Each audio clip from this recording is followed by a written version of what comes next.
It's red flag after red flag after red flag after red flag, and it's almost like they're fucking mentally retarded and they're just so goddamn needy and desperate for attention and affection that they know these motherfuckers are robbing them blind, and they still don't. They still fucking do everything for them. Did you see like the Tinder swindler? No, like that bitch was fucking stupid. The Bad Vegan. Did you see Bad Vegan? Yes. Wow. She's retarded.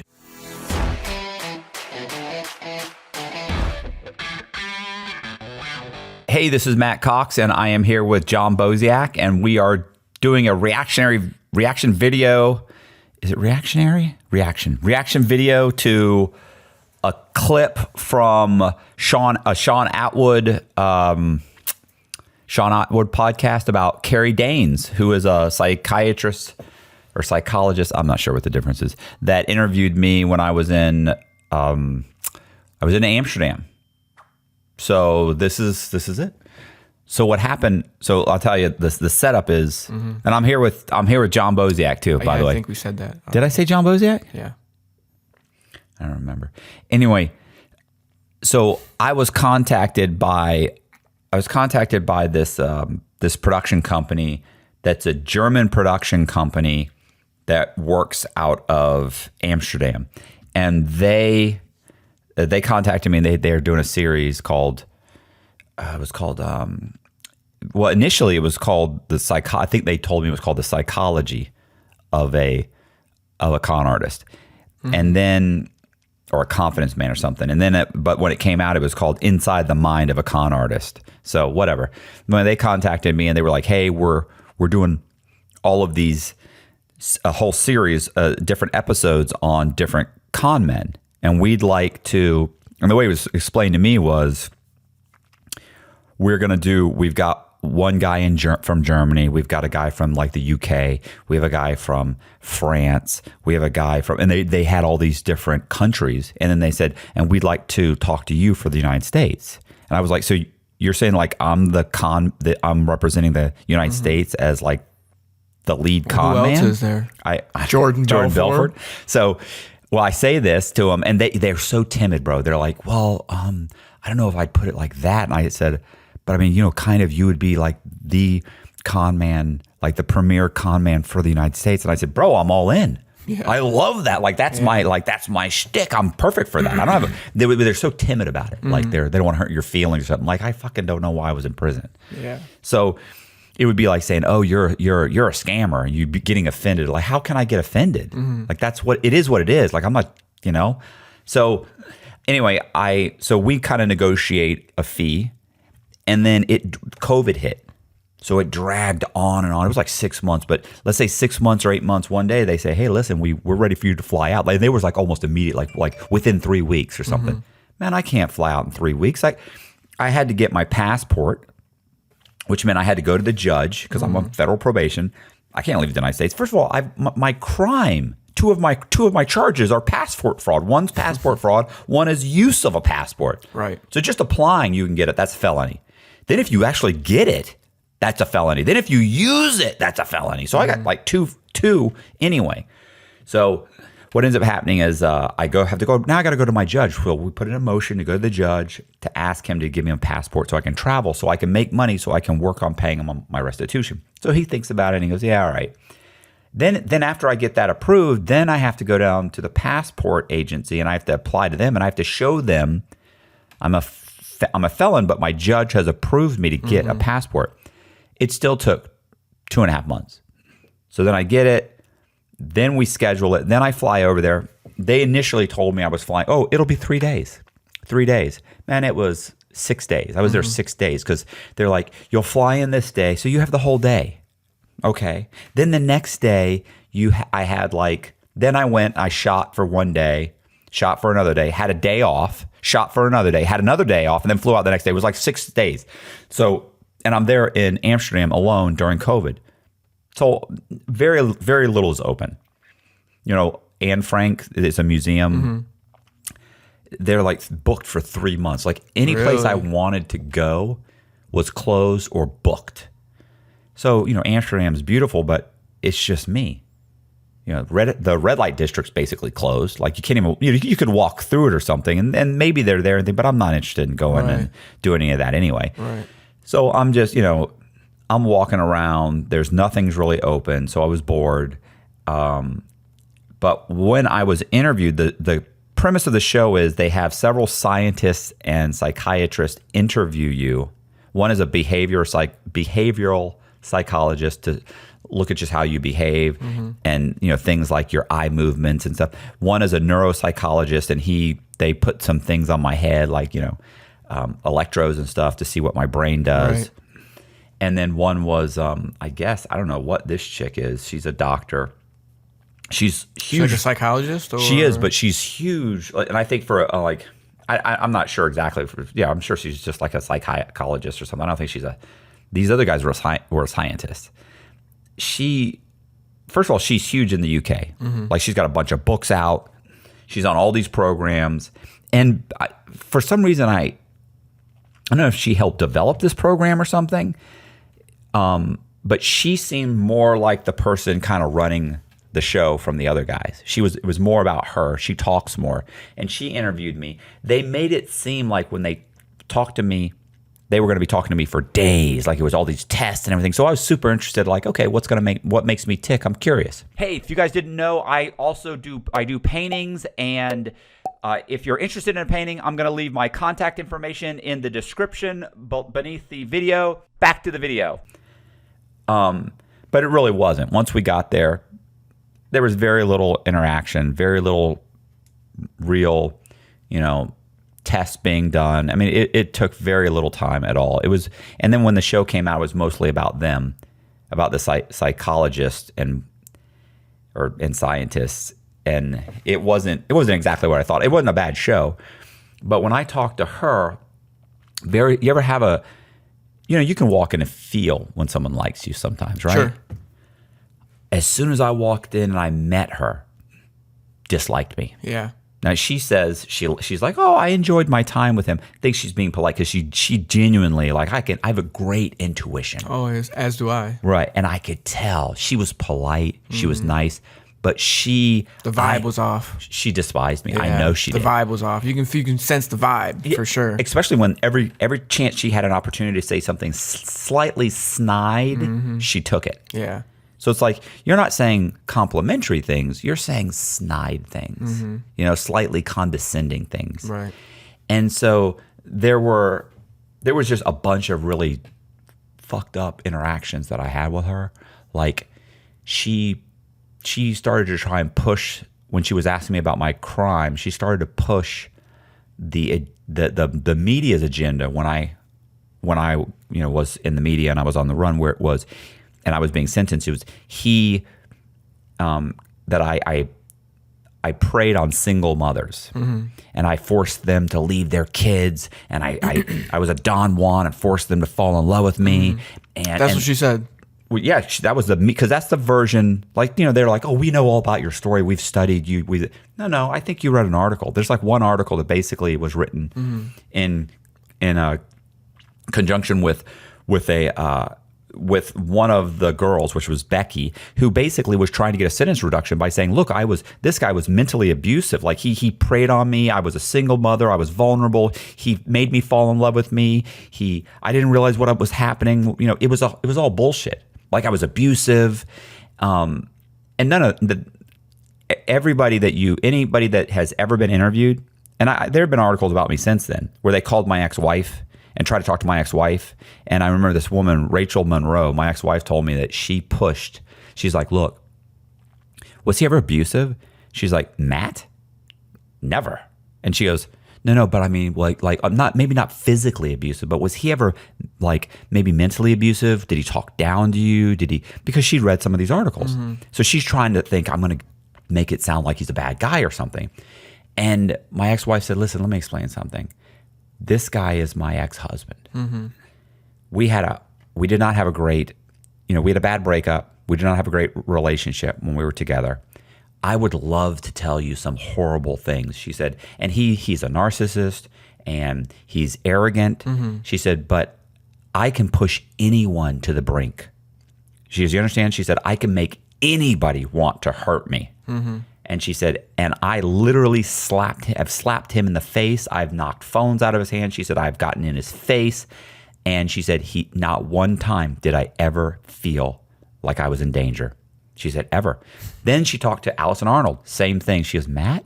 No, Matt's not violent at all. She's like, well, yeah, but have you ever heard this or that? She's like, no, that's not true. She said, well, that's what Rebecca Houck said. She goes, yeah, that's a lie. She goes, that's something that our lawyer wanted us to say. Right. So, but she'd read that article. So she's pushing that whole thing. And so she and I end up getting into this interaction where she's pushing the whole thing. And I was like, no, that's not true. That's what their lawyer wanted them to say, to try and get a sentence reduction or, to try and play sympathy with the court. And she said, well, several people have said that. I went, yeah, 2 women that were represented by the same lawyer. That was their agenda. I said, I'm sure if you spoke with either one of them, neither one of them would tell you that I was violent at this point. They both say the same thing. And so she keeps pushing it. Well, the media go, no. The media picked up on it, but it all came from this one thing. Nobody's ever said I'm violent. Right. So she keeps pushing it and pushing it and pushing it. And I said, listen, she goes, you don't sound like you want to you're taking responsibility. And I went, for what? I said, listen, lady, also, I'm not going to take responsibility for the Kennedy assassination. I go, do you know why? I said, because I didn't have anything to do with it. Right. I said, but if you want me to sit here and say that I preyed on single mothers and forced them to leave their children, commit fraud, and then took all the money and let them go to prison, I said, okay, yeah, I agree. That's what happened. Can we move on? Yeah. You said that? Yeah. And she's like, and she sat there and I thought, and listen, I was so aggravated and it came out and it was so just bam, bam, bam, bam, bam. And I was like, all right, can we move on now? And I was so clearly, that's great. Aggressive about it. Fuck that bitch. Right. Let me tell you something. I thought they'll definitely put that in there. Like they're going to put that in there because that was a great. Left it all out. Right. Left it all out. You know why? Because she didn't look good. Like anything that makes them not look good.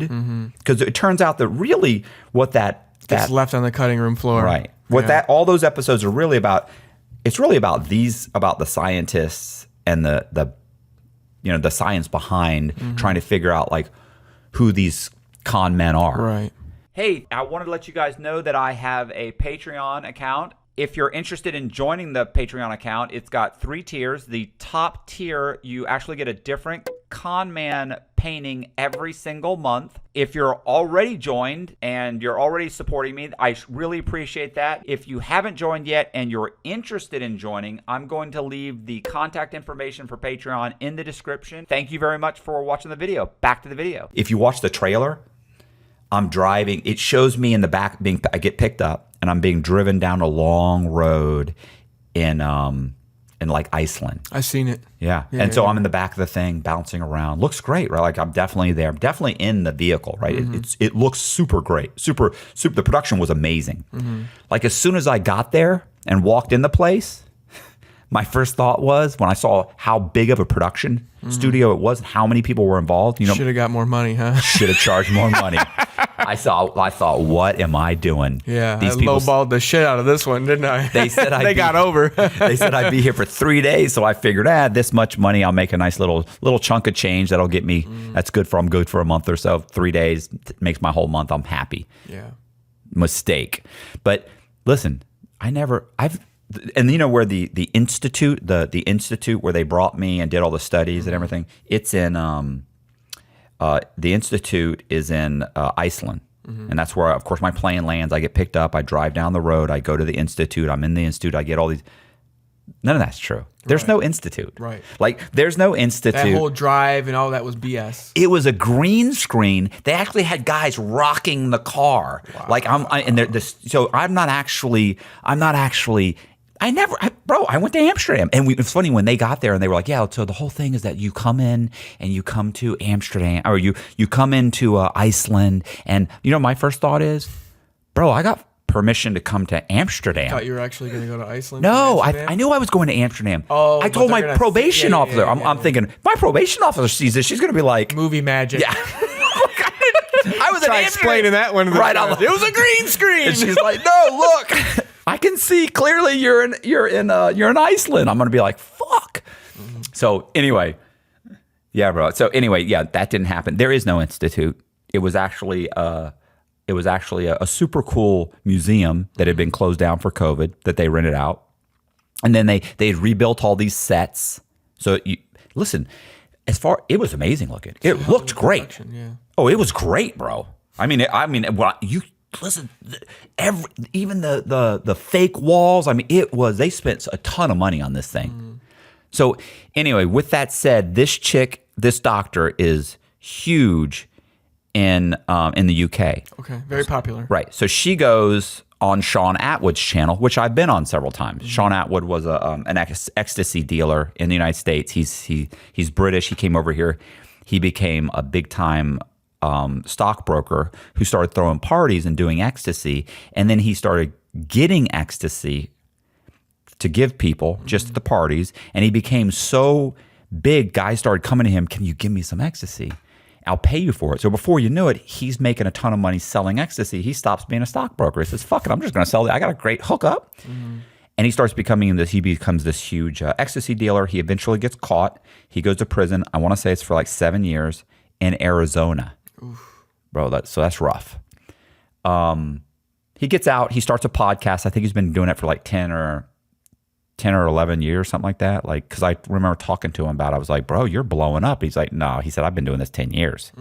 He said, "Trust me." He said, "I went years with very few subscribers." But he had her on, and at some point they talk about me and her meeting me and interviewing me. And so a viewer saw this and said, "Bro, I couldn't believe it." So he sent the clip to me, and now we're going to watch the clip and talk about it. Okay. Just see what she says, because I don't know.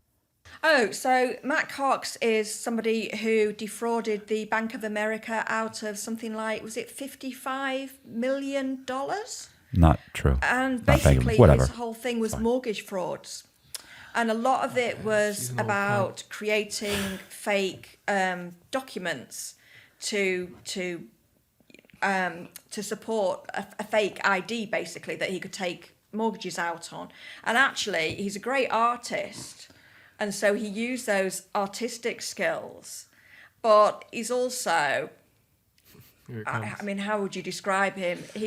You would like to interview Matt Cox. Really? He is a talker, very charismatic, very smooth. I don't know about smooth, but he's definitely. Oh, see? He's charismatic. No. You see through people more than most, I think. Oh, do you know, it was funny. He said to me, "You know, I've got on the phone to my girlfriend and said, you know, this chick doesn't like me. This chick doesn't like me." She did. She hated me. Actually, I really enjoyed the time that I spent with him, but there were parts of him that obviously I don't like, and he will say himself, you know, well, he actually introduces himself as, "Hey, I'm a psychopath." Does he? Yeah. Have you done the psychopath test with him? No, I did a short Zoom with him, I think. No, he's actually not being he has not been diagnosed as a psychopath. And he has got certain traits that you would associate with that label. And yes, he's got the superficial charm, and he's superficial incredibly charm. manipulative. He can be coercive. But I said to him, you need to be careful, really, what labels you apply to yourself. And it's kind of almost as like he's now got this this brand as this guy that has, you know, pulled off these amazing, audacious cons. So what was it he was doing? So Mortgage fraud. Yeah, but how? Yeah, mortgage fraud. Multiple identities. So he'd go through, get all these different mortgages. How many properties? He'd get multiple mortgages on the same property at the same time in a fake identity. Oh, wow. And multiple fake identities. Yeah. Now, he's got it right. He understands because he's a criminal. And it wasn't exactly victimless, but because he wasn't holding somebody up at a bank, he views it that way. And I never said that it was victimless. Like him. People like these people, don't they? Because they think that it's almost like Robin Hood, but it's not Robin Hood, because you're not stealing from the rich and then giving it to the poor. You're stealing from effectively all of us, and you're keeping it for yourself. Yeah. But he would go into banks, and if anybody would question his ID, and you know his need for a mortgage, he'd be like, "Hey, get your supervisor.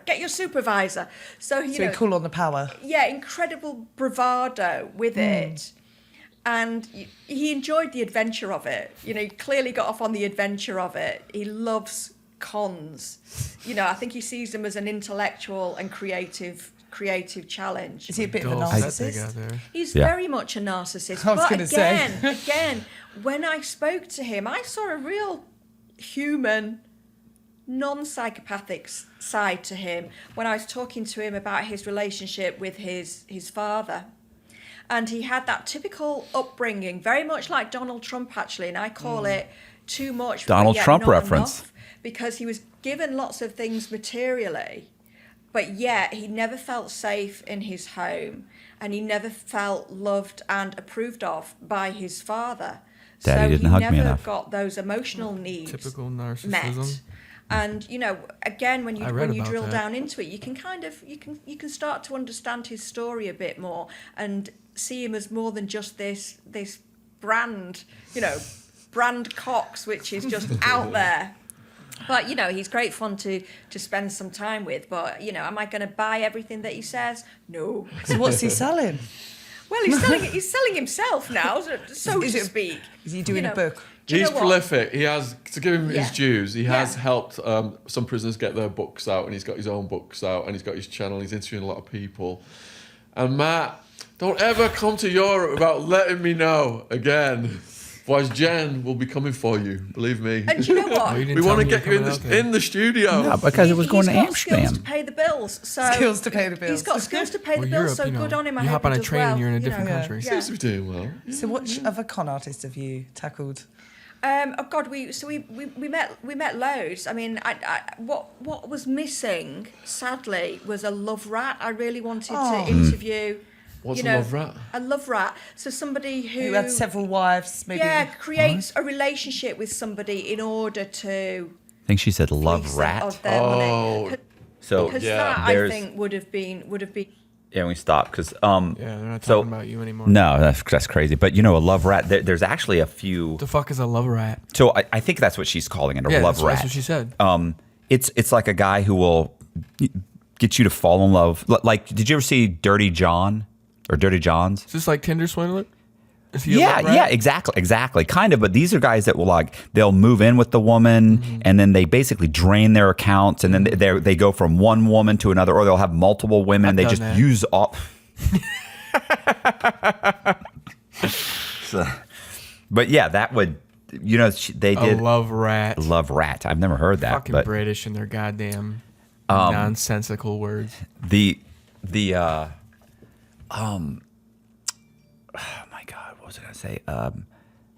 The thing is, God, did you see that movie What's that? or the series Dirty Johns?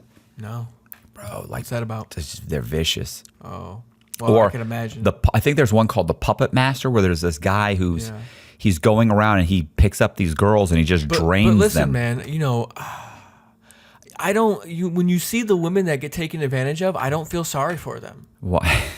I don't. Whoa, Because what? it's a red flag after red flag after red flag after red flag, and it's almost like they're fucking mentally retarded and they're just so goddamn needy and desperate for attention and affection that they know these motherfuckers are robbing them blind, and they still don't. They still fucking do everything for them. Did you see like the Tinder swindler? No, like That bitch was fucking stupid. the Bad Vegan. Did you see Bad Vegan? Yes. Wow. She's retarded. He's got her going to other people to borrow money to give to him because she thinks that he's going to make her and her dog live forever. The fact was a that great the story. very end of that story, when they were on a phone call and you heard that recorded phone call after all of that happened, And she's laughing. she's fucking retarded. Yeah. She's got mental problems. Her brain isn't fucking wired properly to function in society like normal people.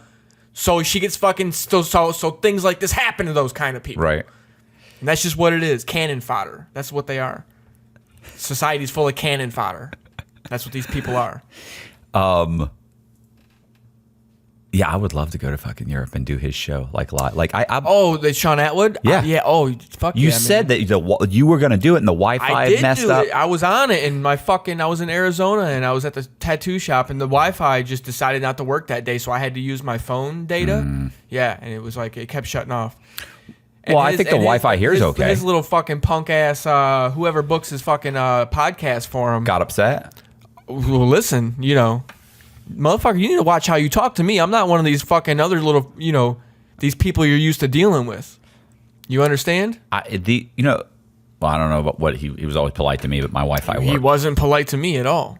after we had that issue. Well, first of all, you're in the UK. He was all shit. He was all pissy. All pissy. You know, all up in a hissy, all pissy with me. Well, you understand that his guy, I don't even think is in the UK. I think he's in like. Well, he's a nence. In their fucking language, he's a nence. Anyway, I should definitely interview. Like, since I'm doing the whole StreamYard, I should try and interview him. Yeah. That'd be good. When's your first StreamYard? I did it yesterday. Okay. I did it yesterday. It took me a minute to figure it out, but I did it with this guy Chad Marks. And he wants to interview you. Okay. And let me think. Then I have one. Oh, I have Christopher Marrero. Oh, Chris Marrero. Yes. Chris Marrero is tomorrow at 2:00. Okay. I think.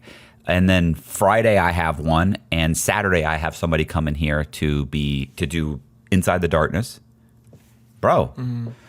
I mean, like I've had a dry streak. Like I've had people drop out. Nobody wants to show up. Yeah. But I'm gonna have to start doing. You got to do them too. We got to figure out how to. We're gonna get some scheduled. Yeah. Listen, I thought it was good. It worked good. It worked well. You can even edit it as you go. I don't even need this guy. This Yeah. guy's gone. Yeah. We're getting rid of him. Yeah, a monkey can do his job. Yeah. So, I'm going to do that. So I figure if I do those interviews, I can do 1 or 2 of those a week. And then Connor can come and I can do stuff with you. Or if people show up, if people will show up, I'd rather have them show up than if I could do a couple of those.